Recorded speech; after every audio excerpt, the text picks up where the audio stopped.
Welcome to KenyaEMR. The billing module is an essential component of an electronic medical record system. It allows healthcare providers to efficiently handle the financial aspects of patient visits and ensure proper reimbursement for services provided.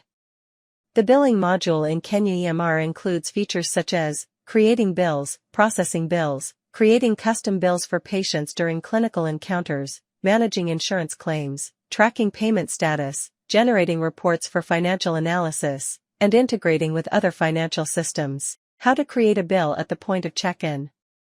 The patient can be billed when they are being checked in for their visit. On the visit form, the user will be required to state whether the patient is exempted from payment. If the user chooses the option Yes, the system will prompt you to select the category of exemption. If the user chooses No, the user will be required to choose the payment method thereafter the services the patient is coming for, which the system allows for multiple selections of the services. Note that all billable services are configured from the Billable Services module. How to create a bill during the patient clinical visit. As the patient is receiving services during a doctor's/clinician's consultation, the user at consultation can create a drug or lab order, which in turn, the system will automatically pick the amount to be billed for those orders as set in the stock management module.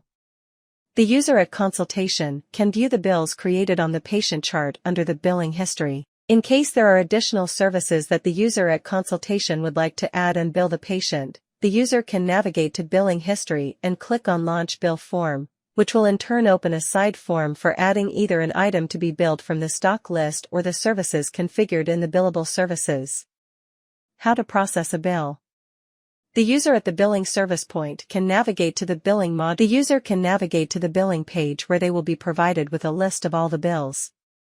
They can go select the bill they would like to process. At this point, they will be provided with a line list of all items that are pending payment. The user is then allowed to add different payment options to clear the bill.